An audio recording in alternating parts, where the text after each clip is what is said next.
back, everybody. We're going to be asking some questions from the chat because there are so many of you guys out there. And I would first just like to thank some of the people who have been with us this whole time. Lost Schizophrenic, 3D Loki, K-Pay, am I saying that right? Julius, Jutton, you guys have been phenomenal, and I've been reading your comments the whole time. So now we're going to backtrack and try to get to a couple of them. So the first one that really kind of struck me as we were going along that I was amused by is the fans really want to know, and they really loved this question, and it spurred a lot of commentary. If you were ever asked to do a repo version of Glee, if Glee ever proposed a repo episode, would you do it? Yeah, I think Terrance probably has a different answer, but here's the thing: is I make fun of Glee, but I've actually watched the first 2 seasons, and the fact is this: is it's a good gateway drug. It is. I think that you could get to a whole other audience that once they see the Glee episode of Repo, they would actually go back and watch the real episode of Repo, and then find the Devil's Carnival, and then maybe Cannibal Holocaust, and keep going down the degenerate dirtbag hole. So I think you'd be shooting yourself in the foot not to on something like that. But so Terrance? which cast member of Glee would be the Paris Hilton role, though? We must know. You know what? I would put Sue, because I think she'd be hilarious, or the I forget her name, but the coach, the gym coach, the big. Awesome. Yeah. Yes, Yeah. I'm sure Paris would love. The cool thing would be if Bill Moseley was in Glee. Bill Moseley was in Glee, yeah, that would be. Terrance, what would you do if someone came to you from Glee and said we want to do a Repo episode? I've never seen Glee. You know what? That's wrong. Wait, everyone, I'm going to tell you a story. One time, Terrance did see Glee. He was at my house, and Laura and I were watching it, and he got so angry, he stood up and left, literally left. And one last thing is another funny story. Joe Bishara, for those of you that are fans of us will know who Joe Bishara is. One time, he came over to my house, and I was watching Enchanted, the romantic comedy. He stared at the screen for like 30 seconds. He was like, "I'm leaving," and I'm like, "What?" He's like, "I can't be here," and he just turned off and left. So. But I did notice he stayed for Salo at that one party that you had. He'll sit and watch Salo all night, but he's not going to watch Enchanted. When people come to my house, I have weird things on the TV, and we had Salo on one time. And for those that have not seen it, I don't recommend renting it. It's pretty hard. I don't recommend it either, I must say. It's a pretty hard film. It's a little intense for like a communal viewing also. I have. It's the one movie I think literally that I've had to fast forward watching. I can't. When it gets to that last 12 minutes, I have a hard time. A really hard time. From Garbage Pail Rejects, they want to know, and I love the name. This must be a very intelligent question. I can't wait. So it's going to be smart. It's a pretty insightful one. Since you've been on tour all over the country and you've had, hundreds of fans, thousands of fans asking you thousands of questions, what is the one question that you have been asked repeatedly that you are just so sick of answering? I love how that's so passive-aggressive. It's right? like, we don't want to ask you something you don't want to answer, so we'll get you to do it on your own. What shouldn't we ask you anymore? It's like, here's the noose. Let's see if it fits.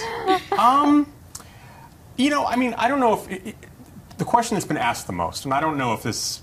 I'm tired of answering it, actually, because it shows that fans are excited. We get asked almost nightly, will there be a Repo 2? Mm-hmm. And we kind of always say the same answer, which is... well, firstly, we don't own Repo anymore. Lionsgate owns Repo. So as much as we'd love to play in that world some more, it's not really up to us. So instead of waiting or asking for permission and hoping that Lionsgate might come around and go, hell yeah, let's do another one of these, we said, let's just take control of our own destinies. And that's where the Devil's Carnival was born. So hopefully, once the Devil's Carnival is out there on DVD on October 23rd, yes, which you can buy at www.thedevilscarnival.com. No, really? No, wow, once you see that, people will be saying, when this. can I see Devil's Carnival episode 2? And we'll have an answer for that, actually. Oh, so you'll be revealing that? You know what's so, I'm going to tell everyone at home that's watching this right now, which is one of the most horrific things to do, is see yourself in your gut, and you're trying to reposition yourself so the gut is not, so I'm trying to pull my shirt down and like cross my legs in a way. Yeah. I'm on a juice cleanse right now, and I'm very anxious and angry right See, now. I thought you didn't like me. I thought Yeah, that's by why the juice arms cleanse, he's were actually using it to like clean the tiles. Glee. I was scrubbing my bathroom tiles with bleach again, trying to get those red stains out, Uh-huh. and I found a juice cleanse works wonders. Yeah. beautiful. Darren, everybody is saying that you look great. Oh, You well, do thank look you. great. So Thank you very feel much. good. You know how you can lose let's- 5 Another pounds? great Sit up question straighter. Yeah, I think that you're has come up is There you what go. from Looking April good. Hudson? What is the most frightening thing that's happened to you guys? Like ever, Um, like in your life, what is the scariest thing that's ever happened? I don't know if it's the scariest thing that's ever happened to me, but recently someone broke into our house when we were asleep. Oh, wow. And Oh my gosh.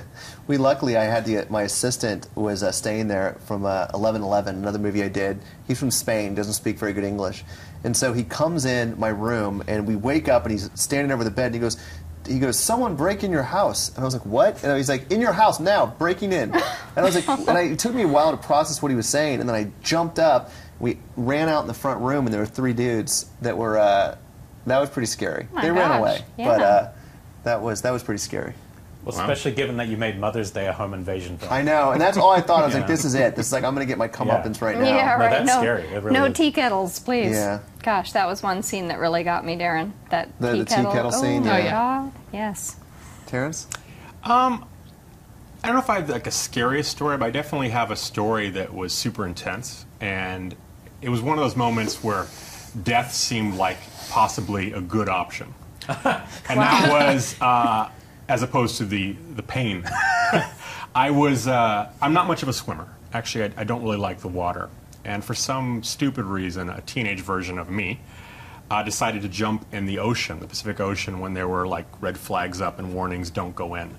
So I was young and dumb and said, oh, I can conquer the ocean. And I went out swimming and got caught in like the undertow or whatever it's called.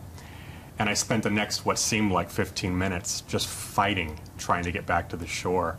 And I remember feeling like every muscle, it was just exhausted to the point where I felt like I couldn't go any further. And I kept just getting thrown down under the water. And obviously, I was lucky at some point the wave just spit me back past the point where I was over the hump. But there was a moment where I was just fighting. And I was so exhausted, thinking this is it. And had that brief moment where it was kind of like, maybe it's okay. And then I said, no, fuck that. I'm swimming the shit out of here.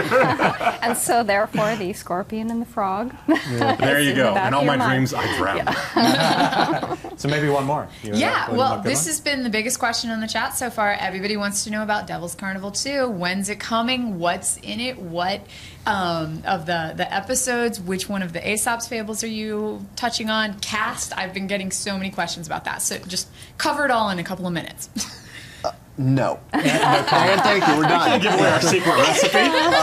Well, To serve man, it's a cookbook. Terrance, I mean, to kind of echo a little bit what Terrance and I were talking about earlier, it's been a nonstop sprint since we got off the road tour. There's been no stopping. There's been no taking of the vacation yet. It's been literally getting the DVD ready.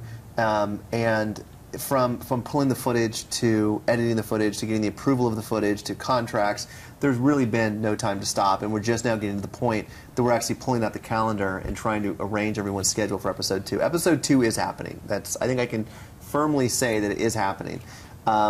That's pretty much all I can say from this point. Unless, Terrance, you want to...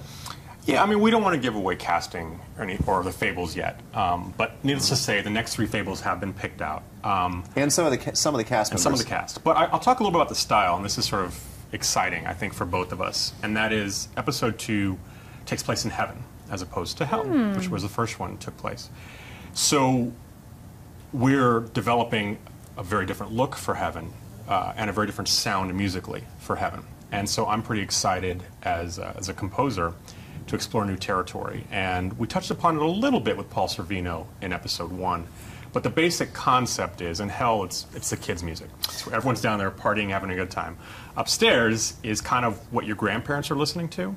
But that said, it's going to be much more subversive and possibly even darker than hell. So you're going to have a feeling of, wow, this sounds like old-timey happy music, Right. but you're being oppressed to it Well, entirely. So I'm excited. We'll end the note on a Paul Sorvinoism because it is God. Two of my favorite moments recently have come both from Paul Sorvino. There's going to be a little special treat hitting soon that involves some of the Repo people.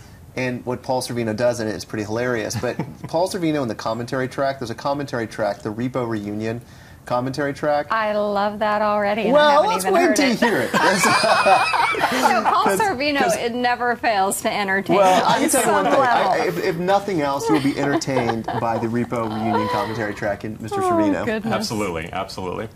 All right, guys, thank you so much. If I can get one last on the chat room, hail Satan.